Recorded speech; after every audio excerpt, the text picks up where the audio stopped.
اعوذ باللہ من الشیطان الرجیم بسم اللہ الرحمن الرحیم الحمد للہ رب العالمین والصلاة والسلام علی خاتم النبیین۔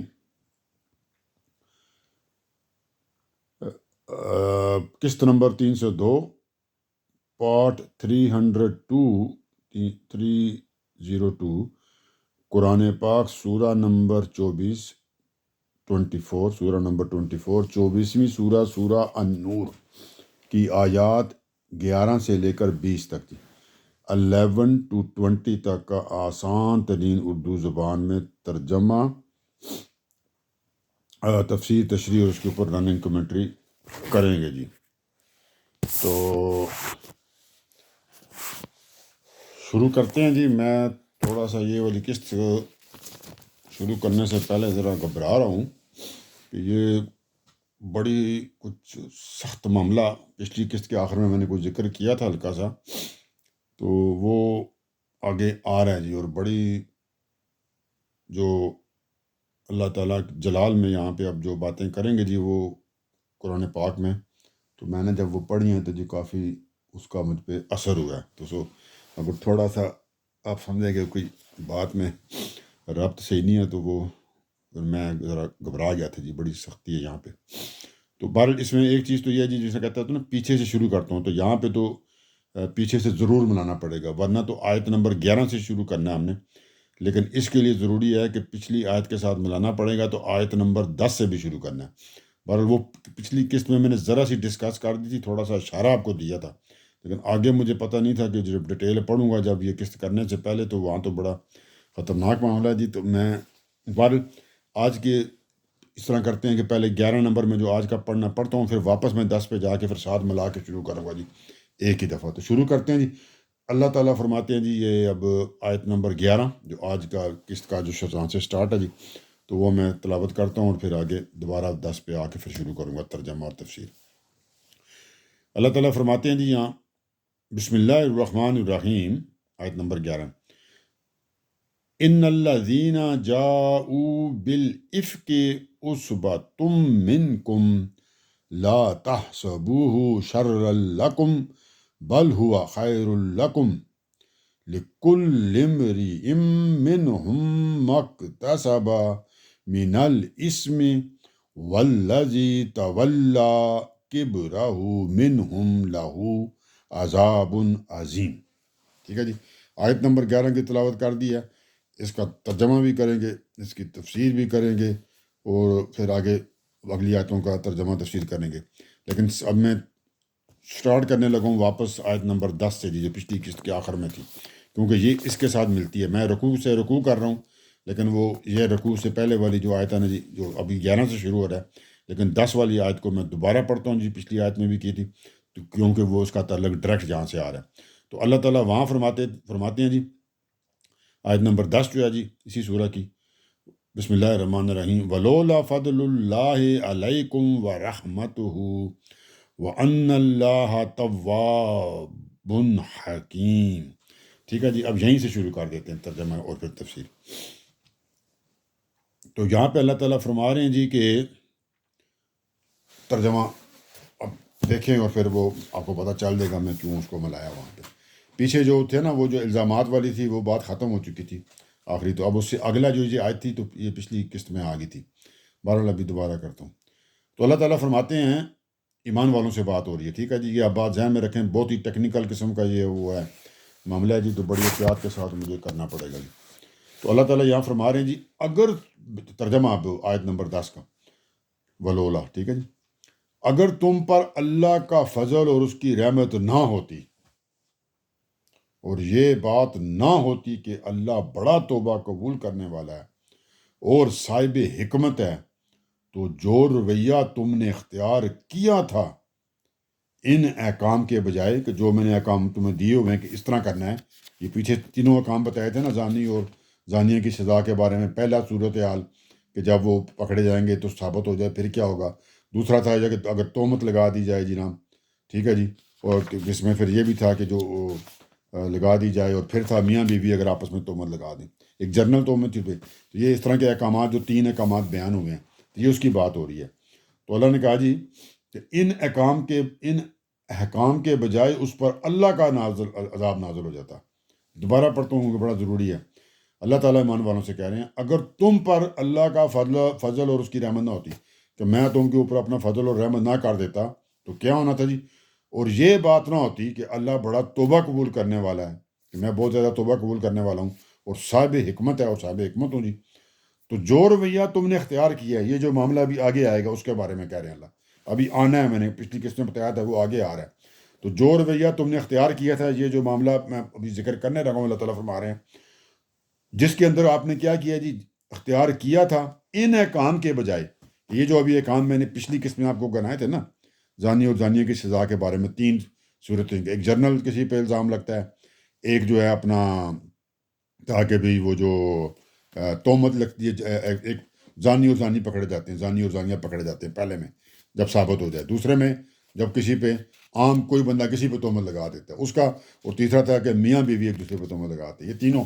تو اللہ کا یہ جو احکام تم نے کیا کیا تھا کہ ان احکام کے بجائے تم نے جو رویہ اختیار کیا تھا، ان کے اوپر عمل نہیں کیا. مطلب جو احکام میں نے کیا کیے ہیں، تو کیا ہوتا ہے یہ اللہ تعالیٰ کہہ رہے ہیں کہ اگر میں تم پہ فضل و رحمت نہ کرتا، توبہ قبول کرنے والا نہ ہوتا اور صاحب حکمت، اگر میں یہ کام نہ کرتا تو اللہ کا عذاب تم پہ نازل ہو جانا تھا ان لوگوں پر. ٹھیک ہے جی، دوبارہ پڑھ دوں. ایمان والوں سے بات، اگر تم پر اللہ کا فضل اور اس کی رحمت نہ ہوتی اور یہ بات نہ ہوتی کہ اللہ بڑا توبہ قبول کرنے والا ہے اور صاحب حکمت ہے، تو جو رویہ تم نے اختیار کیا تھا ان احکام کے بجائے، کہ ان احکام کے اوپر عمل نہیں کیا، تو پھر اللہ کا عذاب نازل ہو جاتا جی. ٹھیک ہے جی. اب چلتے ہیں وہ جو بات ہے جی، یہ کس بات کے بارے میں اللہ نے سٹارٹ میں یہ بات کر دی جی، شروع میں یہ بات کر دی جی کہ تم پہ عذاب نازل ہو جانا تھا، میں نے مطلب تمہارے پہ فضل و رحمت کر کے تمہارا لحاظ کر دیا، توبہ تمہاری قبول کر لی کرنے کے لیے، اپنی حکمت کے تحت میں نے چھوڑ دیا جی. دیکھتے ہیں جی وہ کیا مسئلہ، کیا بات، کیا اشارہ آپ کو میں نے پچھلی قسط میں دیا تھا. شروع کرتے ہیں جی. اب جو آج کی آیت پڑھی تھی 11 نمبر، وہاں سے شروع ہو گیا ترجمہ. کیا آیت تھی؟ ان الذین جاؤوا بالافک. ٹھیک ہے جی، اس کا ترجمہ کرتے ہیں. اللہ تعالیٰ فرماتے ہیں یہ حقیقت ہے کہ جو لوگ یہ بہتان گڑھ لائے ہیں. تو اب کیا ہو رہا ہے کہ اللہ تعالیٰ نے پیچھے آپ کو طریقے بتائے تھے نا کہ بھی اگر زانی اور زانیہ کا معاملہ اس طرح والا ہو جائے تو پھر کیا ہوگا، کوئی کسی پہ الزام لگا دے پھر کس طرح ہوگا، میاں بیوی کا معاملہ اگر الزام لگ جائے پھر کیا ہوگا، اس کو کس طرح طے کرنا ہے. تو اللہ تعالیٰ نے کہا بھی اب یہاں پہ اسی طرح کی کوئی صورت حال آ رہی ہے، میں آگے بتاؤں گا کہ یہ اللہ پیچھے میں نے بتا دیا کہ تم لوگوں کا بھائی لحاظ کر دیا گیا ہے، توبہ قبول معافی کر دی گئی ہے، ورنہ یہ جو کچھ تم نے کیا تھا نا کہ ان احکامات کے اوپر عمل نہیں کیا جو میں نے ابھی گنوائے بھی ہیں اللہ تعالیٰ نے، تو پھر تمہارے ساتھ جو کچھ ہونا تھا وہ بہت برا ہونا تھا، لیکن وہ لحاظ کر دیا گا تمہارا. تو اب اس کی تفصیل تھوڑی سی بتانے لگے ہیں، تفصیل اس طرح نہیں آئے گی، وہ ہم روایتوں سے کریں گے، لیکن ترجمے سے کچھ آئیڈیا لیتے ہیں پہلے. تو یہ ترجمے میں اللہ تعالیٰ فرما رہے ہیں کہ یہ حقیقت ہے کہ جو لوگ یہ بہتان گڑھ لائے تھے. تو کیا ہوا تھا؟ ایک واقعہ ہوا تھا جی جس میں لوگوں نے ایک جھوٹا بہتان لگا دیا تھا. جب آگے بتاؤں گا نا کہ کیسے لگایا تھا، کدھر لگایا، تو آپ کو سمجھ آ جائے گی کہ اللہ تعالیٰ کیوں یہاں پہ اتنی سختی سے بات کر رہے ہیں. تو اللہ تعالیٰ فرما رہے ہیں کہ اب یہاں اسی کو لے لیجیے، یہ حقیقت ہے کہ جو لوگ یہ بہتان گڑھ لائے تھے. تو ثابت ہو گیا جی، اللہ تعالیٰ نے کہا جی یہ بہتان تھا اور وہ گڑھ لائے تھے، جھوٹا تھا. مطلب اب وہ کیا تھا جی، اس کو ابھی یہیں سے پکڑ کے شروع کر لیتے ہیں. ان الذین جاؤوا بالافک عصبۃ منکم. ٹھیک ہے جی، تو وہ اندر کے ہی لوگ تھے نا، تو آگے وہ بعد میں جائیں گے. پہلے یہ دیکھتے ہیں کہ یہ جو بہتان گڑھ لائے تھے لوگ، یہ کیا بہتان تھا جی، پھر بعد میں دیکھتے ہیں کہ وہ کون لائے تھے جی. اب یہ کس بہتان کا ذکر ہے جی؟ قرآن نے یہاں پہ اس کو اس طرح نہیں کیا، جنرل ذکر کیا، عمومی ذکر کیا، اس کو اسپیسیفک ذکر نہیں کیا کہ کیا الزام تھا، کیا بہتان تھا اور کون انوالو تھا جی. لیکن کیا ہوتا ہے جی، روایتوں میں اس کی تفصیل آئی ہے جی. مطلب روایتوں میں، مطلب تاریخی روایتوں میں آپ کے مختلف جگہوں پہ جو تفصیلات بیان ہوئی ہیں نا، مختلف موقعوں کی، مختلف غزووں کی، جو کہ اس کے اندر جو حدیثوں میں آتی ہیں یا روایتیں آتی ہیں، جو تفصیلات آتی ہیں، ان میں تفصیلات جو پتہ چلی ہیں وہ کیا ہیں جی. تو مگر روایتوں میں جو یہ چیز آئی ہے وہاں پہ اس کی تھوڑی سی تفصیل، وہاں پہ جو تفصیلات ہیں اس کے مطابق آپ بتانے لگا ہوں. یہ ایک طرح سے ایک خاص فتنے کی طرف اللہ تعالیٰ اشارہ فرما رہے ہیں کہ ایک فتنہ پیدا کرنے کی کوشش کی گئی تھی. تو اللہ تعالیٰ نے کہا یہ حقیقت ہے کہ جو لوگ یہ بہتان گھڑ لائے تھے کہ جھوٹا الزام کسی پہ لگا تھا، تو اب یہاں پہ اس اللہ تعالیٰ نے اس کی طرف اشارہ کیا ہے. تو اب اس کی جو تفصیلات ہیں میں وہ بتانے لگا ہوں. تو یہ اس فتنے کی طرف بتا رہا ہے جی جو غزوہ بنی مستلق کے موقع پر ایک غزوہ ہوا تھا جس کے اوپر نبی پاک بھی گئے تھے اور ان کے ساتھ ام المومنین سیدہ عائشہ بھی تھیں سفر میں. تو انہوں نے اس موقع کے اوپر جو ایک واقعہ ہوا جو غزوہ بنی مستلق کے موقع پر منافقین نے کیا کیا جی، ام المومنین سیدہ عائشہ رضی اللہ عنہا کے اوپر ایک تہمت لگائی، ان کو ان کی کہیں کہ بھی ان کی پاکیزگی کو، ان کی مطلب عزت کی کو خراب کرنے کے لیے اپنی طرف سے نعوذ باللہ ایک تہمت لگائی ہے انہوں نے. ٹھیک ہے جی. تو یہ ایک فتنہ پیدا، وہ جھوٹا تھا، قرآن نے سٹارٹ ہی وہیں سے کیا کہ یہ حقیقت ہے کہ جو لوگ یہ بہتان گاڑ لیں تو ہے ہی جھوٹا. لیکن آگے اللہ تعالیٰ دیکھیں کس طرح بیان کریں گے کہ اس کے اندر جو اس کو اللہ تعالیٰ ایک تو اپنے ذاتی نالج کے حساب سے بھی بیان کر رہے ہیں کہ اللہ کو تو پتہ ہے نا کہ یہ سچا ہے جھوٹا ہے، لیکن اللہ آپ کو عمومی طریقے سے بھی بتا رہے ہیں کہ آپ کو جو احکامات دیے تھے آپ نے وہ والے احکامات اس معاملے میں کیوں نہیں لگائے بھی. احکامات پیچھے بتا دیے نا جی، آپ کو 3 صورتیں بتا کے آپ کو احکامات آ رہا ہوں میں اللہ تعالیٰ کی طرف سے جو احکامات تھے، تو وہ کیوں نہیں رول اپلائی کیا آپ نے یہاں پہ. ٹھیک ہے جی. تو دونوں طریقے سے اللہ بتائیں گے، صرف یہ نہیں کہ اللہ تعالیٰ کہہ دیں کہ بس میں نے کہہ دیا وہ نہیں تھا تو نہیں تھا. نہیں، اللہ کہنے کہ نہیں، آپ اس کو خود بھی جج کر سکتے تھے جو کہ تم میرے قانون کے اوپر چلتے. اوپر تو آیا تھا نا کہ تم نے جو رویہ اختیار کیا تھا ان احکام کے بجائے کہ جو احکام میں نے دیے تھے ان پہ کیوں نہیں عمل کیا، اس کے مطابق اس کو ڈیل کرتے نا. تو اس کے مطابق نہیں ڈیل کیا گیا تھا وہ جو معاملہ تھا. تو اب وہ دیکھتے ہیں جی کیا تھا. تو یہ بہرحال جی ایک منافقین جو اس ٹائم پہ ایک واقعہ ہوا تھا، تو انہوں نے جناب الزام لگا دیا، ایک بہتان گھڑ کے لے آئے جناب ام المومنین سیدہ عائشہ کے بارے میں، حضور کی جو اپنا جو ہماری ان کی ازواج مطہرات میں سے ایک بہت بڑا نام ہے جی، امت کی ماں ہیں جی، ام المومنین ہیں وہ جی. ان کے اوپر ایک الزام لگا تھا. سمجھ لیں ہماری ماں کے اوپر انہوں نے الزام لگا دیا تھا. ہماری سب کی ماں ہے نا جی، ہم امت. اچھا جی، کیا لگا تھا جی. اب روایتوں سے جو تفصیل پتہ چلی ہے جی، وہ تو مطلب اس کو آپ کس حد جس طرح بھی دیکھیں تو بار اس کا سیاق و سباق آپ کو بتاتے ہیں. تو وہ اس کے اندر جو تفصیلات ہیں جو روایتوں میں ہیں وہ تو صحیح بات ہے، ہر قسم کی چیزیں لوگوں نے گھڑ کے اس میں بھی ڈال دی ہوں گی، کچھ سچ بھی ہوگا کچھ جھوٹ بھی ہوگا. لیکن ہم نے کیا دیکھنا ہے، ہم نے اس کو قرآن کے ساتھ ملا کے دیکھنا ہے. قرآن میں جو اس واقعے کا ایک ذکر آیا ہے جس میں تفصیل تو نہیں بتائے گی، لیکن اس کے اندر جو باتیں کی جا رہی ہیں اس کے ساتھ کون سی چیز مل رہی ہے، تو ہم نے صرف وہ بیان کرنی ہے. باقی کو تو ہم نے لفٹ نہیں کرانی، وہ تو سب فضول ہے. ٹھیک ہے جی. تو ہم وہی دیکھتے ہیں. تو اب جو قرآن نے جس طریقے سے اس کا ذکر کیا نا جی، اس کے مطابق جو بات سمجھ آ رہی ہے، اس کے جو کردار تھے نا جو جنہوں نے یہ کام کیا تھا، ان کے اندر مختلف قسم کے اشارے قرآن کے اندر آ گئے جی. تو ان سے کیا واضح ہوتا ہے جی، ان سے یہ واضح ہوتا ہے نمبر ایک، اللہ تعالیٰ نے وہاں نام تو نہیں لیے نا کسی کے، لیکن جس طرح کے اشارے آئے نا جی قرآن پاک میں اور جس طریقے سے ذکر آیا، تو اس سے یہ ایک چیز کنفرم ہو رہی ہے کہ یہ بہت ہی کسی مقدس پاکیزہ شخصیت کے اوپر تہمت کا مسئلہ تھا. وہ ہم نے بتا دیا جی کہ نام آپ کو وہ بھی روایتوں میں آ گیا.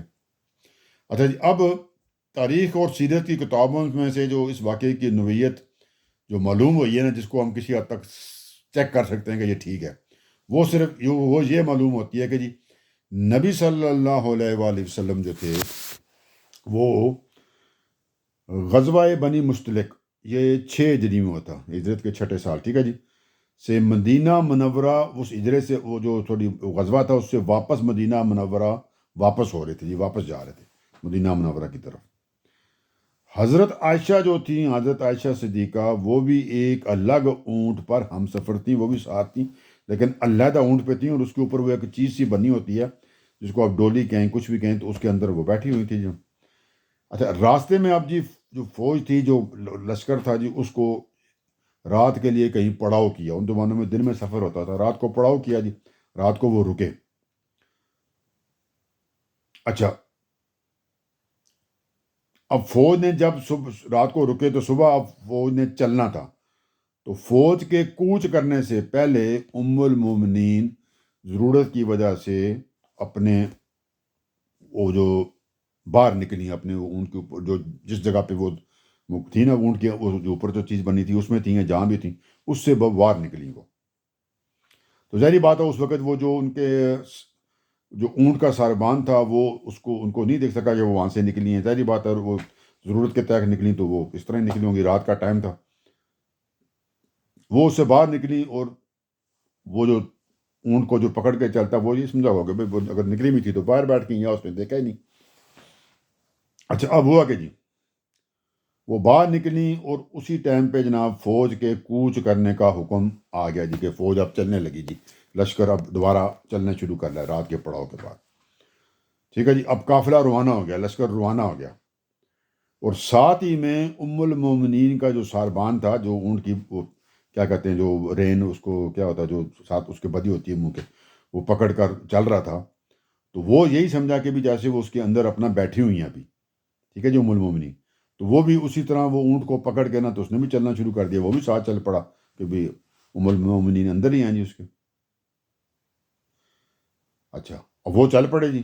ام المومنین جب بعد میں اپنی جگہ پر واپس آئیں جہاں پہ وہ تھے، وہ وہاں انہوں نے دیکھا جی قافلہ تو روانہ ہو گیا جی. حضرت عائشہ جب واپس آئیں تو اب ان کے لیے اور کوئی رستہ تو تھا نہیں. اب اس سے نظر یہ آتا ہے کہ شام کا ہی ٹائم تھا، کسی وجہ سے کوچ وہ دوبارہ وہ پڑاؤ کے لیے رکے تھے اور پھر دوبارہ چل پڑے تھے.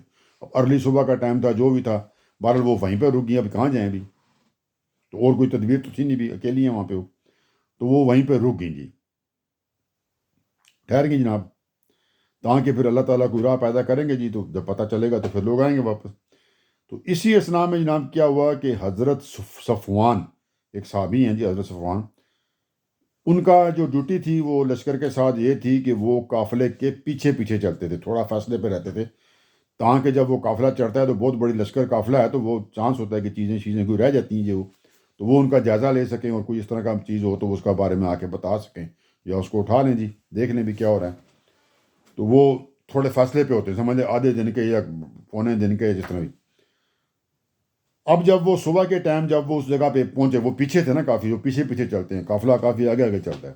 تو جب وہ وہاں پہ پہنچے جہاں سے اب قافلہ آگے جا چکا تھا، تو انہیں پتہ تھا یہ ہمارا قافلہ یہاں پڑاؤ کر کے نکلا ہے. جب وہ وہاں پہ پہنچے تو انہوں نے دیکھا کہ ام المومنین تو وہاں پہ ہیں جی، پیچھے رہ گئی ہیں جی. تو انہوں نے انا للہ پڑھا، جس طرح طریقہ کار ہوتا ہے جس وقت وہ پڑھا، اور پھر انہوں نے اپنا اونٹ جو تھا وہاں پہ بٹھایا اس کو، جس طرح اس پہ وہ خود سوار تھے تو اس کو جس طرح زمین پہ بٹھایا، ام المومنین اس پر سوار ہو گئی. اور انہوں نے پھر وہ مہار پکڑ کرنا جی، انہیں صحافی نے وہ لے کر اس اونٹ کو اب چل پڑے اور جا کے قافلے کے ساتھ جا کے ملا دیا، دوبارہ جا کے پیچھے سے قافلے کے ساتھ مل گئے جی. اب جب فوج چلتی ہے تو اس طرح کے کئی قسم کے واقعات ہو جاتے ہیں، مطلب لوگ آگے پیچھے ہو جاتے ہیں. کوئی ایون آپ نے ٹرینوں پہ دیکھا ہوگا بعض دفعہ آپ سفر کر رہے ہوتے ہیں، باہر میں سے نکلتے ہیں لوگ بیٹھ جاتے ہیں، ایک بندہ مس ہو جاتا ہے. تو اس وقت کے حساب سے تو یہ زیادہ چانسز تھے جی. تو یہ کوئی غیر معمولی بات نہیں تھی کہ اس طرح کا کوئی ہو جائے. ٹھیک ہے جی، کہ بھی وہ لوگ پیچھے رہ جاتے ہیں. اور ایون فوج جب آپس میں، آج کل کی فوجوں میں تو ایک چیز آپ سنیں کہ ہوتا ہے فرینڈلی فائر، کہ فوج دوسروں کے خلاف لڑ رہی ہے تو بعض دفعہ ان کو بڑی فوج ہوتی ہے، کوئی ادھر ہے کوئی ادھر ہے، بعض دفعہ غلطی سے ایک دوسرے کے اوپر فائر کر دیتے ہیں، انہیں پتہ نہیں، وہ سمجھتے ہیں یہ دشمن ہے ادھر، تو وہ دشمن نہیں ہوتا، وہ اپنے ہی ہوتے ہیں. تو کئی لوگ اس طرح مر جاتے ہیں، اس کو فرینڈلی فائر کا لفظ یوز کرتے ہیں. تو یہ اس حد تک بھی واقع ہو جاتے ہیں. تو اسی طرح کا یہ واقعہ ہو جانا کہ کوئی پیچھے رہ گیا، کوئی اتنی بڑی بات نہیں تھی.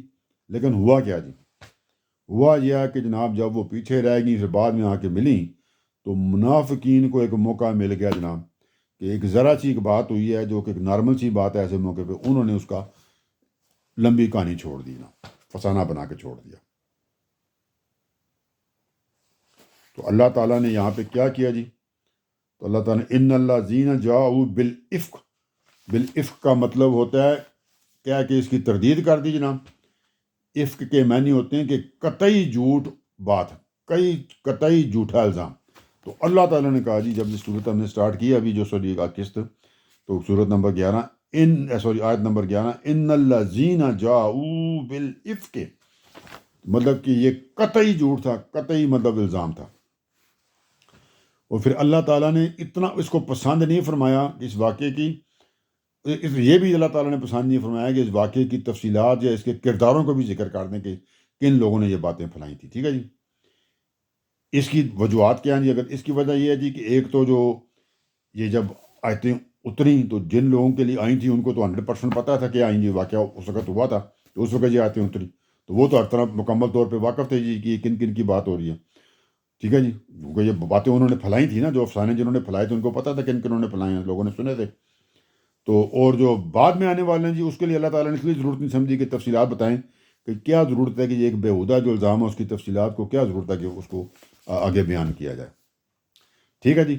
اب یہ میں نے واقعہ کو آپ کو سمجھا دیا کہ پہلا لفظ کے اوپر اتنی لمبی ہم نے تفسیر کر دی. کیا تھا جی؟ ان الذین جاؤ بالافک اسوۃ منکم.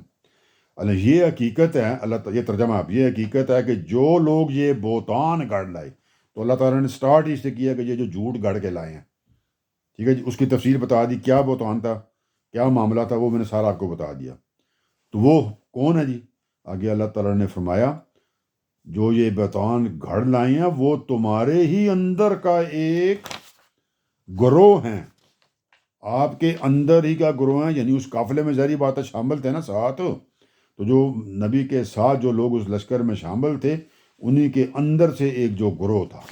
اب آپ کہیں گے جی وہ نبی کے ساتھ جو لشکر جو وہ گیا تھا اپنا غزوے کے اوپر، تو اس کے اندر کون لوگ تھے جی جو انہوں نے اتنا بڑا جناب جھوٹا الزام لگا دیا جناب. ٹھیک ہے جی.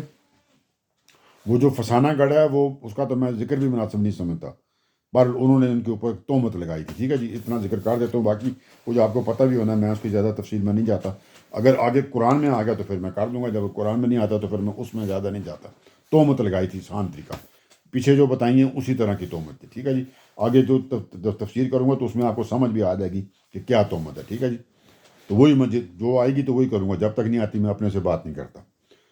تو اللہ نے کہا جی وہ تمہارے اندر کا ایک گروہ تھے، جو مطلب آپ کے ساتھ لوگ ہیں انہی میں سے ایک گروپ تھا بھی جس نے یہ کام کیا. اب یہ دیکھتے ہیں جی وہ گروپ کون تھا جی جو ان کے ساتھ ہی تھا. اب یہ وہ لوگ تھے جی جو بظاہر تو مسلمان تھے، کہنے کا مطلب اللہ تعالیٰ کا یہ ہے. ٹھیک ہے جی. اور وہ آپ کی جماعت کے افراد ہی تھے، جماعت کے اندر شامل تھے، مگر اصل میں اللہ تعالیٰ یہ بتا رہے ہیں کہ وہ منافقین تھے جی. اور ان کا کام ہی یہی تھا کہ ہر وقت وہ موقع ڈھونڈتے تھے کہ کسی طرح نہ مسلمانوں کو نقصان پہنچانے کا نہ کوئی موقع ان کے ہاتھ آ جائے جی، تو بات کا پتنگڑ بنا دیں. ہر موقع پہ ہر جنگ کے اوپر بھی انہوں نے کبھی بندے لے کے نکل جاتے تھے، کبھی کیا کر لیتے تھے، آپ نے ہماری بات نہیں مانی، یہ ہو گیا وہ ہو گیا، باز نہیں آتے تھے. پھر آپ پوچھیں گے تو پھر یہ ساتھ کیوں ہوتے تھے؟ یہی تو سارا مسئلہ نا کہ یہ ساتھ کیوں ہوتے تھے. یہ اگر آپ سمجھ جائیں تو پھر آج دنیا میں فساد ختم ہو جائے ہمارا جی. بس آگے چلتے ہیں. بظاہر مسلمان تھے نا جی، اس لیے صاف تھے. دنیا کے فیصلے جو ہوتے ہیں نا ظاہر کے اوپر ہوتے ہیں، اندر کے نہیں ہوتے. اندر کے فیصلے اللہ کرتے ہیں. یہاں پہ فیصلہ کون کر رہا ہے؟ اللہ کر رہے ہیں. نبی ظاہر کے اوپر فیصلے کرتے ہیں. بس اتنا ہی بتا دیتا ہوں. جو سامنے کی بات ہے وہ سامنے کہتے تھے مسلمان ہیں تو وہ ساتھ تھے بھی. اگر دلوں کے ہاتھ سوچ کے اللہ کے نبی فیصلے کر دیتے تو آج ہم نے سب کو پھڑکا کے مار دینا تھا کہ اس کا دل صحیح نہیں ہے. آگے چلتے ہیں. میں نے کہا جی وہ آپ کے گروہ میں سے ہیں، مطلب مسلمان تو نہیں ہیں، منافق لوگ ہیں، بہرحال آپ کے ساتھ ہوتے ہیں جی. تو اب وہ کہ اللہ تعالیٰ نے کیا فرمایا تھا جی؟ دوبارہ پڑھ لیتے ہیں. وہ تمہارے ہی اندر کا ایک گروہ ہے، کہ آپ کے لشکر میں تھے، آپ کے جو ساتھ ہی تھے، وہ گروہ ہیں جی. ٹھیک ہے جی. آگے اب اللہ تعالیٰ بتا رہے ہیں اب یہ واقعہ تو ہو گیا ابھی، تو اب اس کے بارے میں کیا مطلب حکم ہے؟ تو اللہ تعالیٰ بتا رہے ہیں، اللہ تعالیٰ نبی پاک سے بات ہو رہی ہے، تم اس کو اپنے حق میں برا نہ سمجھو. چاہے نبی پاک سے بات ہو رہی ہے، چاہے جنرل مسلمانوں کو بھی کہہ رہے ہیں، سیم ہی بات ہے. اس وقت تو کٹھے ہی تھے نا جو مسلمان جو صحیح تھے اور نبی پاک. تم اس کو اپنے حق میں برا نہ سمجھو بلکہ یہ تمہارے لیے بہتر ہے. تو اللہ کہہ رہے ہیں یہ جو کچھ ہوا ہے بڑے دل دکھانے والی بات تھی نا، تو ایک طرح سے اللہ تعالیٰ یہاں تسلی بھی کر رہے ہیں کہ آپ اس کو اپنے حق میں برا نہ سمجھیں بلکہ یہ تو تمہارے لیے بہتر ہے. مطلب مسلمانوں کے لیے بھی بہتر، آپ کے لیے بھی بہتر ہے کہ یہ واقعہ ہوا ہے. اب اس کو دیکھتے ہیں جی یہ بہتر کیوں جی؟ انہوں نے جھوٹا الزام لگا دیا ہے. اللہ تعالیٰ کہہ رہے ہیں بہتر، اور اللہ کی ہر بات میں حکمت ہوتی ہے، اور بالکل حکمت ہوتی ہے جی. تو اب اس کو بتاتے ہیں جی کیوں بہتر ہے جی. بہتری کے اس کے جو پہلو ہیں جی وہ وضاحت کر دیتے ہیں ان کی ہم. خیر کا ایک اچھا پہلو تو اس کے اندر یہی تھا کہ اس کے ذریعے سے یہ واقعہ ہونے سے کیا ہوا جی؟ مسلمانوں کو جو صحیح گروپ تھا، اچھا گروپ تھا، ان کو اندر اپنے جو ایک وہ کیا کہتے ہیں آستین کے جو سانپ تھے نا جی، ان کو پہچان لینے کا موقع مل گیا، ان کو پتہ چل گیا یار یہ تو یہ باتیں کر رہے ہیں، اس کا مطلب ہے یہ تو گڑبڑ لے ہیں۔ تو یہ جو ان کے آستین کے سام تھے نا جی، ان کا پتہ چل گیا جی، مسلمانوں کو اپنے اندر لوگوں کو پہچاننے کا موقع مل گیا کہ کون جو ہے نا جی یہ ان چکروں میں پڑا ہوا ہے۔ اگر یہ موقع پیدا نہ ہوتا نہیں تو پھر آپ کو معلوم ہی نہیں ہونا تھا کہ ہمارے اندر جو یہ کیا کہتے ہیں جو کینسر ہے جی، کینسر کا پھوڑا ہے جی، کیا شکل اختیار کرتا آخر میں وہ، اور پھر کیا اس کے اندر سے اور گند نکلتا۔ تو یہ پہلے پتہ چل گیا آپ کو، ایک تو یہ ہو گیا۔ دوسرا خیر کا پہلو اس کے اندر سے یہ نکلا کہ جو مسلمانوں کے اندر جو بعض کمزوریاں تھیں وہ بھی جو دبی ہوئی تھیں، جو صحیح مسلمان تھے ان کے اندر بھی کمزوریاں تھیں نا، لیکن وہ دبی ہوئی تھیں، وہ بھی اس امتحان سے باہر نکل کر آ گئیں، سامنے آ گئیں۔ مطلب وہ جو باتیں بوتیں ہوئیں ادھر ادھر باتیں پھیلی تھیں نا، تو وہ مسلمان جو دوسرے صحیح بھی تھے، ان کا کوئی نہیں بھی تھا، تو انہوں نے بھی باتیں ادھر ادھر کر دی ہونی ہیں، تو ان کی جو کمزوریاں تھیں وہ بھی سامنے آ گئیں۔ تو اس سے کیا ہوا، جب کمزوریاں سامنے آ گئیں تو اب ایک آپ کو موقع مل گیا کہ ان چیزوں کی آپ نے اصلاح کرنی ہے اور تدبیر کرنی ہے کہ بھی معاشرے کے اندر اس طرح کے رویے پیدا نہ ہوئیں۔ اور جب یہ صورت میں نے شروع کی تھی تو کیا بتایا تھا آپ کو کہ یہ تطہیر کی صورت ہے، تزکیہ کی صورت ہے، کہ مسلمانوں کو ٹھیک کرنے کی ضرورت۔ تو اب یہ جو کمزوریاں جو ایک تو تھے ہی منافق نا، ان کا تو اصلیت سامنے آ گئی، اور جو صحیح لوگ تھے ان کی کمزوریاں سامنے آ گئیں، تاکہ پھر اب یہ پتہ چل گیا تو اب ان کا تزکیہ کیا جائے، ان کو پاک صاف کیا جائے کہ ان کاموں سے بھی، کہ ابھی تو ہم مسلمان ہو گئے، تمہیں ابھی بھی سمجھ نہیں آئی کہ بھئی یہ چیزیں تو نہیں ہوتی ہمارے مذہب میں۔ اور تیسرا پھر اس کے اندر پہلو یہ بھی تھا کہ اس واقعے نے کیا کیا جی، معاشرے کے اندر جو ایک تنظیم ہوتی ہے، ٹھیک ہے جی، ایک نظام ہوتا ہے، سسٹم ہوتا ہے، اس کے اندر بارے میں بھی بہت سے احکامات و ہدایات کے کیا نزول پھر ہو گیا کہ بھئی یہ معاملات کو کس طرح ڈیل کرنا ہے، تو اس کے لیے ایک سازگار فضا پیدا ہوگی۔ اگر وہ جو احکام جو اب اترنے تھے، اگر وہ اس کے بغیر اترتے نا، یہ واقعہ ہوئے، تو شاید وہ لوگوں کے اوپر اتنا اثر نہ کرتے، لیکن اب لوگوں کو سمجھ آ جائے گی کہ اگر ہم نے ان پہ عمل نہیں کرتے تو اتنا بڑا ہم سے ایک مطلب نا بلنڈر جسے کہتے ہیں ہو گیا، بھی ہم نے یہ کر دیا جو صحیح مسلمانوں کی بات ہو رہی ہے۔ تو اب ان کے اوپر یہ جو احکامات تھے اور جو اللہ تعالیٰ جو رولز ریگولیشن لگاتے ہیں نا، ان کی آپ کو حقیقی قدر و قیمت اب سمجھ آنی ہے، ٹھیک ہے جی، کیونکہ آپ خود پھنس گئے نا اس میں، آپ وہ جو صحیح مسلمان تھے وہ بھی اس میں آ گئے تھے، وہ تو ایک تو منافقین نے تو آنا ہی آنا تھا، وہ جو مسلمان بھی آ گئے اس کے اندر، ٹھیک ہے جی۔ تو اب ان کو یہ ہوگا کہ ان کو سمجھ آئے بھی یہ تو بڑا غلط کام ہے جی، اس طرح کسی پہ الزام لگا دینا، یہ تو ایک نظام اور سسٹم ہوتا ہے ملک کے اندر، اس کے تحت یہ بات آپ نے خود تھوڑی جو مرضی پکڑ کے کسی پہ الزام لگا دے بندہ، ایسے کام نہیں ہو سکتے، ٹھیک ہے جی۔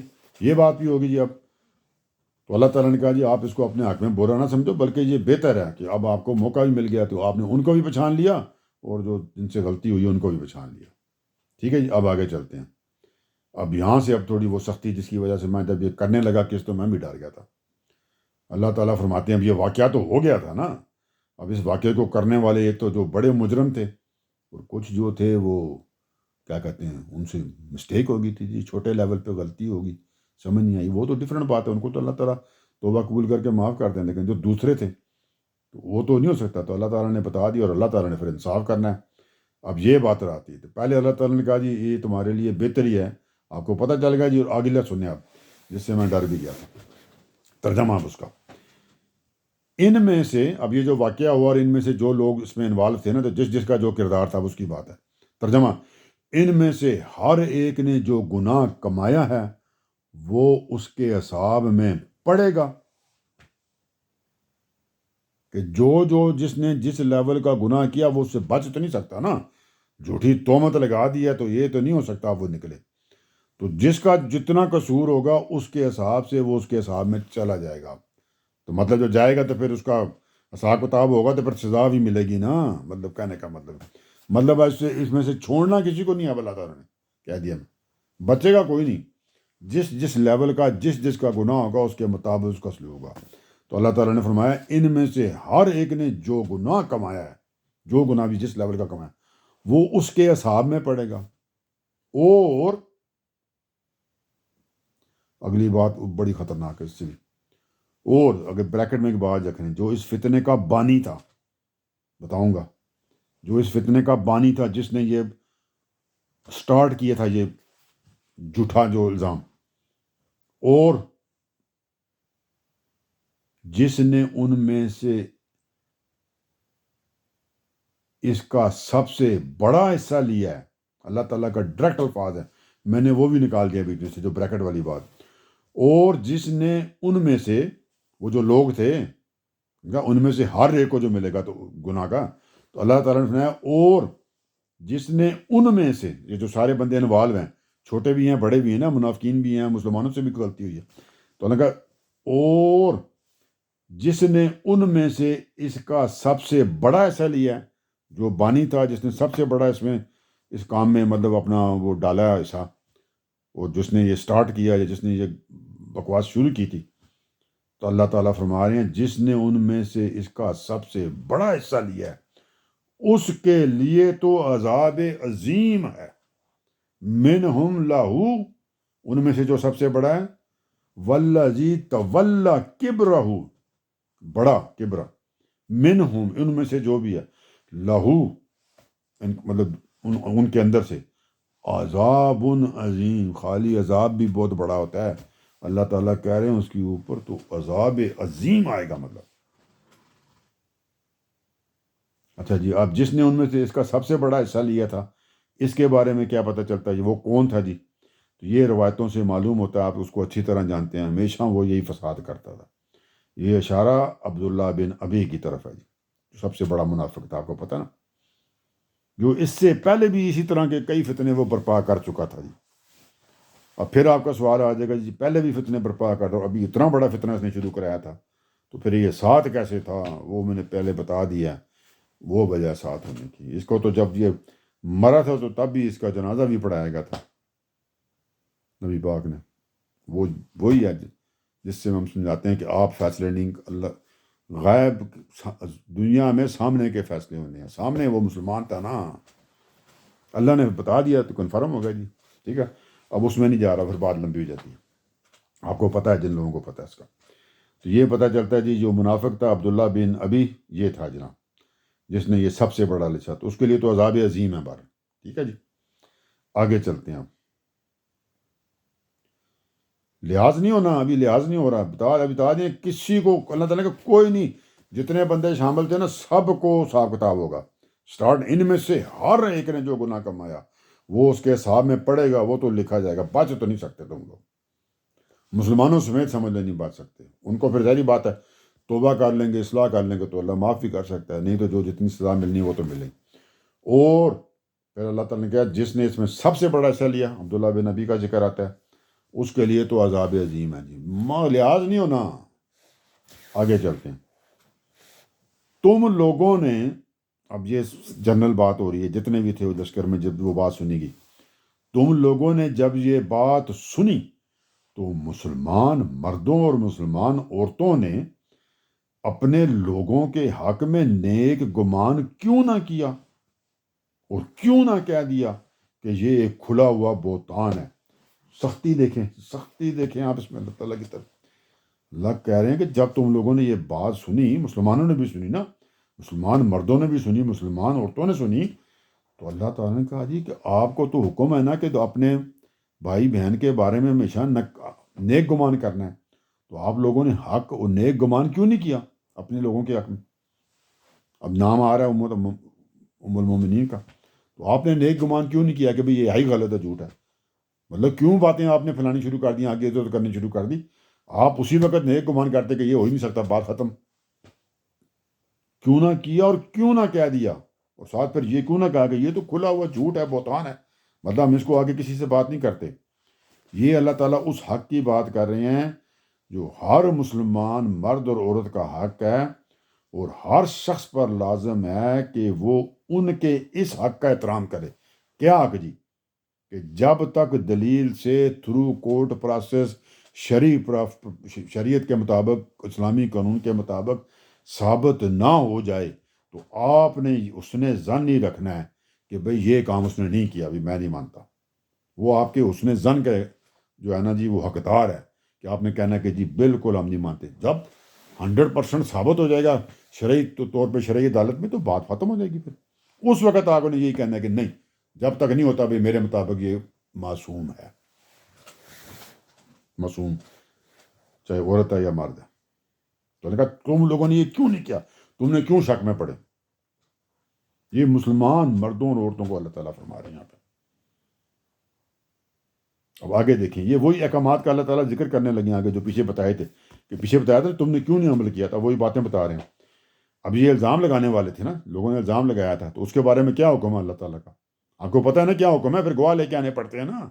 تو اللہ تعالیٰ نے پاس جو تمہیں میں نے بتایا وہ تھا لانے پڑتے ہیں, تو پھر وہ لائے بغیر تم نے کیوں شروع کر دی یہ باتیں؟ تو سن لیں, اللہ تعالیٰ فرماتے ہیں یہ بریکٹ میں الزام لگانے والے نکال دیں, الزام لگانے والے نہیں, چلو بریکٹ والا لگاتا, اس کے بغیر ہی کر دیتا. یہ جنہوں نے الزام لگایا تھا ان کی بات ہو رہی ہے نا, یہ اپنے الزام کے ثبوت میں 4 گواہ کیوں نہ لائے؟ کہ یہ میں نے آرڈر دیا ہے, پچھلی آیت قسط میں بتا کے رہا ہوں نا, اللہ کہہ رہے ہیں میں نے آپ کو آرڈر دیا تھا کہ 4 گواہ لانے ہیں. تو اگر جس نے اب الزام لگایا تھا تو 4 گواہ کیوں نہ لائے بھی؟ یہ اس لیے فرمایا کہ پیچھے سورہ نساء 4 سورہ جو ہے اس کی آیت 15 میں تو اللہ تعالیٰ نے یہاں تک فرمایا تھا کہ ایون جو عورتیں ایک زنا کی عادی ہوتی ہیں, جو اسی قسم کا پیشے میں پڑی ہوئی ہیں جی, ان کے لیے بھی یہی ہدایت تھی کہ ان کے اوپر بھی الزام لگے, جو حالانکہ ان کے بارے میں کنفرم ہے کہ یہ تو عادی ہیں, یہی کام کرتے, ان کے لیے بھی یہی ہدایت تھی کہ جب نیا آپ الزام لگائیں گے یا کہیں گے اس نے یہ والا زنا کیا, تو اس کے لیے 4 گواہ اس کے لیے بھی لانے پڑیں گے, چاہے وہ پہلے بھی آپ کو پتہ ہے کہ بھئی وہ تو کام ہی یہی کرتی ہیں عورتوں کو جو. تو سورہ نساء کی 4 سورہ کی آیت 15 میں زنا کی عادی عورتوں تک کے بارے میں یہی ہدایت کی گئی ہے اللہ تعالیٰ کی طرف سے کہ ان کے لیے بھی آپ نے 4 گواہ لانے ہیں جو زنا کی عادی ہوں. تو یہاں اللہ تعالیٰ کہ تم یہاں پہ یہ کر رہے ہو اتنا بڑا واقعہ, اور یہ ان کے کیٹیگری میں بھی نہیں آتی, تو 4 گواہ تم کس طرح نہیں لے کر آئے جی, اور تم نے الزام لگا دیا جی, کیسے ہو سکتا جی؟ آگے چلتے پھر اس کے بعد اللہ تعالیٰ فرما رہے ہیں, ترجمہ آگے چل رہا ہے, پھر فائز لمحہ, پھر جب گواہ نہیں لائے, مطلب ظاہری بات ہے گواہ نہیں لائے نا, تو اللہ کہہ رہے ہیں تم اس کے 4 گواہ نہیں لائے, تو اب کہہ رہے ہیں اللہ تعالیٰ تم نہیں لائے نا, جب گواہ نہیں لائے تو اللہ کے نزدیک یہی جھوٹے ہیں. تو اللہ نے کہا دی تم جھوٹے ہو بھی, کیونکہ تمہارا قانون یہ ہے کہ جہاد لانے پڑیں گے, نہیں لاؤ گے 4 گواہ تو 80 کوڑے پڑنے نا آپ کو. بتا پوچھے کس میں بتا کر آیا نا جی قانون آپ کو, آپ نے یہ بات تبھی کرنی جب آپ کے پاس 4 گواہ ہیں, اگر نہیں ہیں تو پھر آپ کو 80 کوڑے پڑیں گے. یہ قذف میں آ جائے گا نا, پیچھے بتایا تھا نا جی کہ جو جھوٹا الزام کسی پہ لگائے گا. میاں بیوی والا ڈیفرنٹ ہے, وہاں پہ قسمیں ہیں, یہ دوسرا ہے. تو یہاں تو میاں بیوی والا الزام تو نہیں تھا نا, یہاں پہ تو ان کے الزام دوسرے لوگوں نے لگایا تھا, تو اب ان کو 4 گواہ لانے تھے, 4 گواہ نہیں لا سکے تو اب 80 کوڑے والی بات ہے. تو اللہ نے کہا تم گواہ نہیں لائے نا, تو اللہ کے نزدیک تو یہ جھوٹی بات ہے, تو مطلب پھر اللہ کا قانون لاگو ہوگا نا, اب 80 کوڑے پڑنے چاہیے آپ کو. یعنی اللہ کے قانون کے مطابق, ورنہ ظاہر ہے اللہ تعالیٰ یہ بتا رہے ہیں کہ اللہ کے علم میں تو یہ بات آلریڈی ہے, اس لیے اللہ تعالیٰ نے تو بتا دیا تم تو جھوٹے ہو بھی. قرآن صاحب بتا رہا ہے کہ جو کچھ یہ کہہ رہے ہیں کہ اس کی سرے سے کوئی گنجائش نہیں ہے, ایسی بات ہی کوئی نہیں ہوئی. لیکن اللہ کہہ رہا ہے کہ تمہارا دنیا کے قانون کے مطابق جو تمہیں میں نے بتایا تھا اس کے مطابق 4 گواہ لانے تھے, تم وہ نہیں لائی, تو اب اس قانون کے تحت بھی تم جھوٹے ہو. اور اللہ کو تو ویسے ہی پتہ جی کہ یہ جھوٹے ہیں, اللہ تو ہر چیز کو جانتا ہے نا, باطن کو بھی جانتا ہے نا, ظاہر اور باطن ہر چیز کو جانتے ہیں. تو اللہ نے کہا تو ویسے بھی تم جھوٹے ہو, مجھے پتہ ہے جی. گواہ نہیں لائے تو اللہ کے نزدیک یہی جھوٹے ہیں.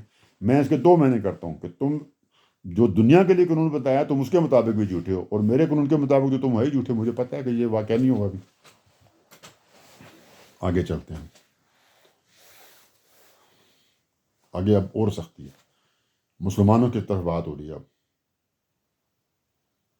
مسلمانوں کی طرف بات ہو رہی ہے, کیوں ہو رہی ہے بتاؤں گا آپ کو.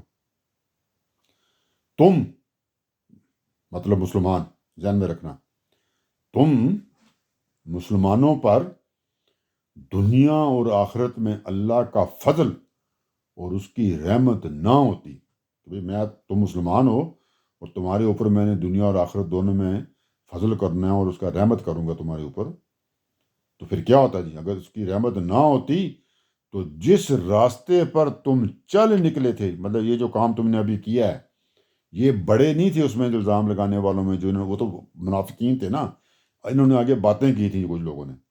تو انہوں نے کہا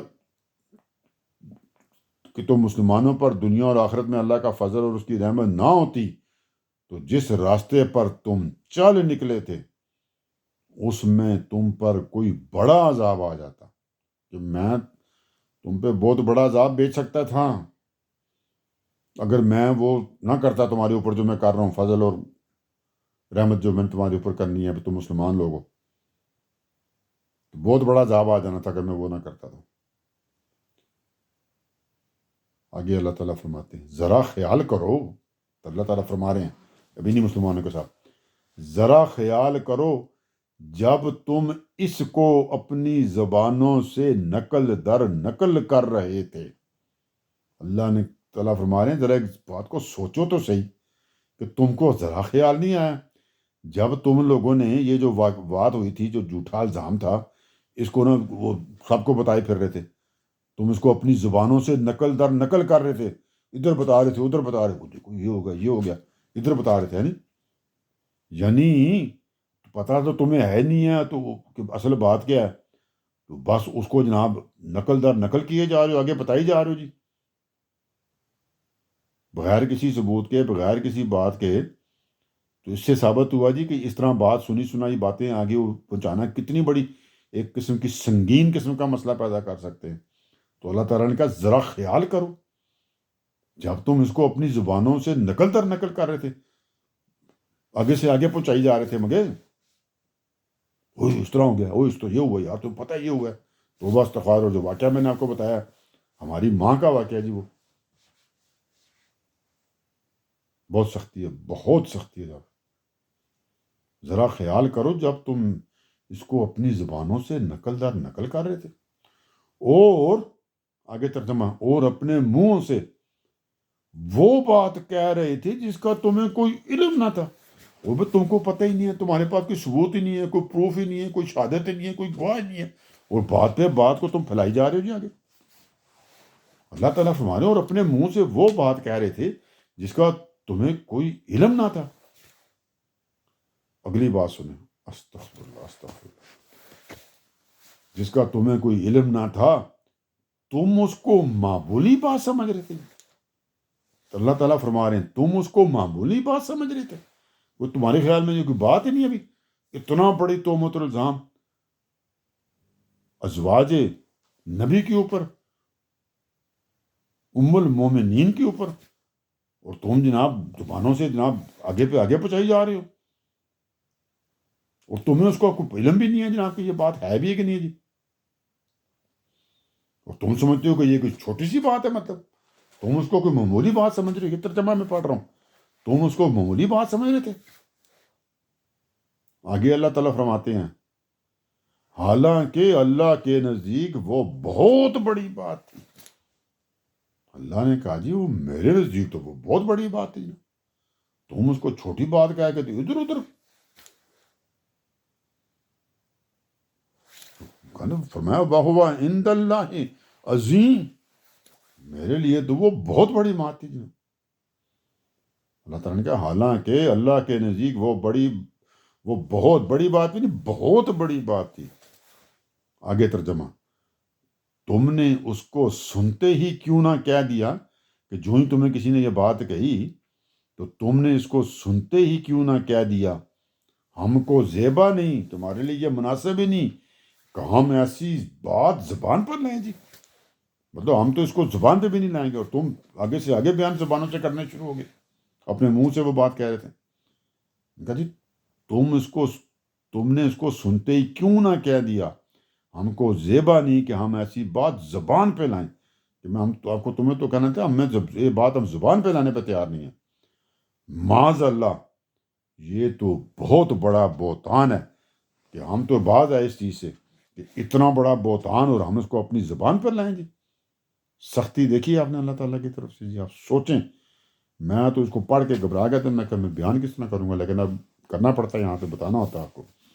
تو اللہ نے کہا جی کہ تم اس کو سنتے ہی تم نے یہ کیوں نہیں کہا کہ نہیں توبہ استغفار ہم یہ بات کریں جی، ہم تو یہ بات زبان پہ نہیں لائیں گے جی، یہ اتنا بڑا بہتان ہے اور ہم اس کا ذکر کریں جی، اور ہمارے پاس کوئی ثبوت نہیں، کوئی دلیل نہیں، کوئی وجہ نہیں، کوئی گواہ نہیں، بات کس کی ہو رہی ہے جی؟ نبی پاک کی گھر والی کی بات ہو رہی جی، ان کی بیوی کی بات ہو رہی ہے، ان کی زوجہ کی بات ہو رہی ہے، ہماری ماں کی بات ہو رہی ہے۔ آگے چلتے ہیں جی۔ اب اللہ تعالیٰ فرما رہے ہیں آگے، اللہ کو پتہ ہے مومن جو ہے سمجھ جائیں گے غلطی ہوگی ہے، لیکن مطلب جلال ہے ابھی بھی ہے، لیکن تھوڑا سا بات کو اب سمجھانا بھی ہے مومنین کو۔ اللہ تعالیٰ فرماتے ہیں اللہ تمہیں نصیحت کرتا ہے، ترجمہ کر رہا ہوں، اللہ تمہیں نصیحت کرتا ہے اگر تم مومن ہو تو پھر کبھی ایسا نہ کرنا۔ زبان دیکھیں اب یہاں پہ جی، کلام دیکھیں اللہ تعالیٰ کا، اور سمجھانا دیکھیں۔ مسلمانوں کا لحاظ ہے، وہ اللہ تعالیٰ نے بتا دیا نا کہ میں فضل اور رحمت کرتا ہوں، ورنہ میں تم کو بتاتا بھی۔ تو اللہ تعالیٰ فرما رہے ہیں میں تمہیں نصیحت کر رہا ہوں، ترجمہ اللہ تمہیں نصیحت کرتا ہے اگر تم مومن ہو، اگر اپنے آپ کو مسلمان کہتے ہو نا، مومن کہتے ہو، پھر کبھی ایسا نہ کرنا۔ اس کا میں تو اور کوئی اس کی میں تفسیر کرتے ہی کو نہیں، بس کبھی ایسا نہ کرنا سمجھ لیں اللہ تعالیٰ کہہ رہے ہیں، بس اتنا ہی کافی ہے تفسیر اس کی۔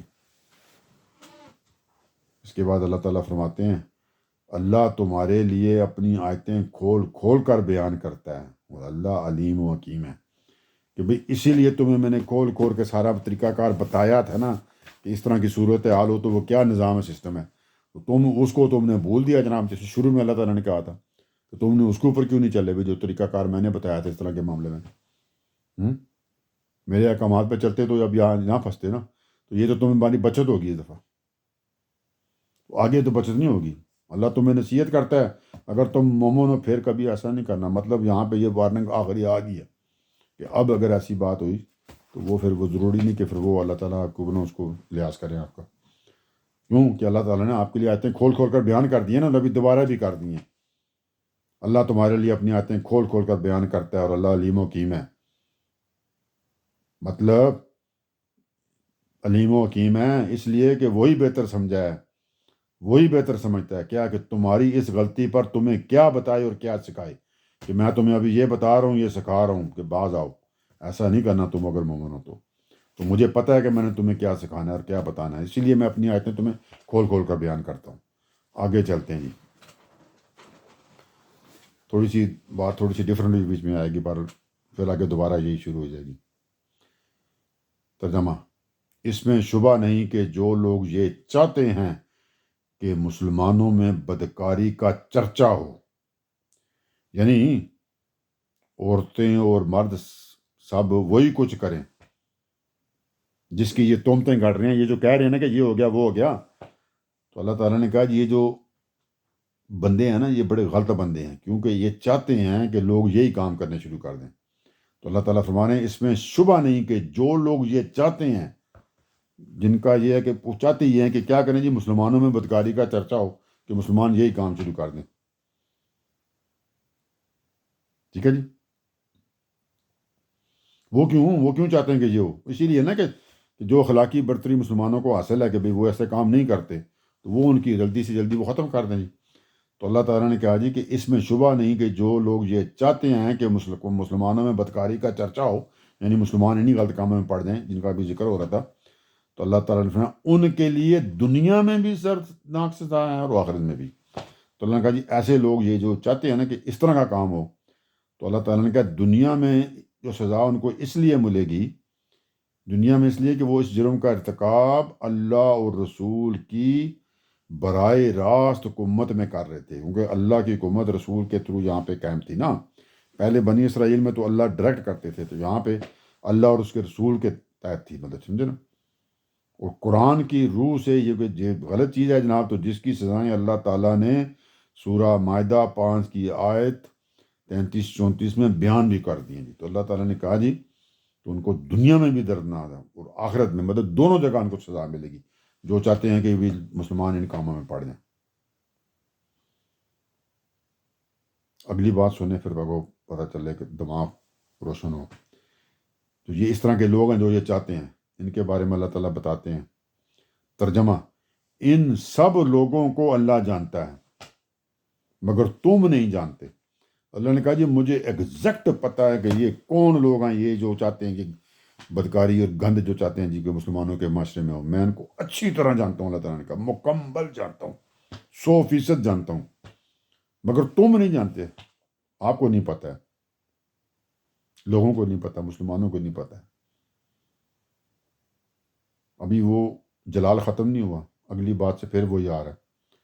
اللہ تعالیٰ فرماتے ہیں جی اس کے بعد حقیقت یہ ہے کہ بھی اصل بات یہ ہے جی، کیا بات ہے جی، اگر اللہ کا فضل اور اس کی رحمت تم پر نہ ہوتی، میں تم پہ اپنا فضل اور اگر رحمت نہ کرتا نا، اس کی رحمت نہ ہوتی، اور یہ بات نہ ہوتی کہ اللہ رؤوف و رحیم ہے، اور یہ بات بھی اگر نہ ہوتی کہ میں رؤوف و رحیم ہوں، تو کیا ہونا تھا جی؟ تو اللہ تعالیٰ فرما رہے ہیں تو اس گناہ کی پاداش میں، یہ جو الزام لگا تھا جھوٹا اور لوگوں نے باتیں کی تھیں تو اپنوں نے بھی آگے پہنچا دی تھی، منافقین نے تو جو کچھ کیا تھا دوسروں نے بھی پہنچا دی تھی، ادھر ادھر شروع ہو گئے تھے خسر پسر۔ تو اللہ تعالیٰ نے کہا جی کہ میرا فضل نہ ہوتا، میری رحمت نہ ہوتی، اور یہ بات نہ ہوتی کہ میں رؤوف و رحیم ہوں، تو اس گناہ کی پاداش میں تم لوگوں پر بڑی آفت آ جاتی، چھوٹی نہیں، بہت بڑی آفت آ جانی تھی۔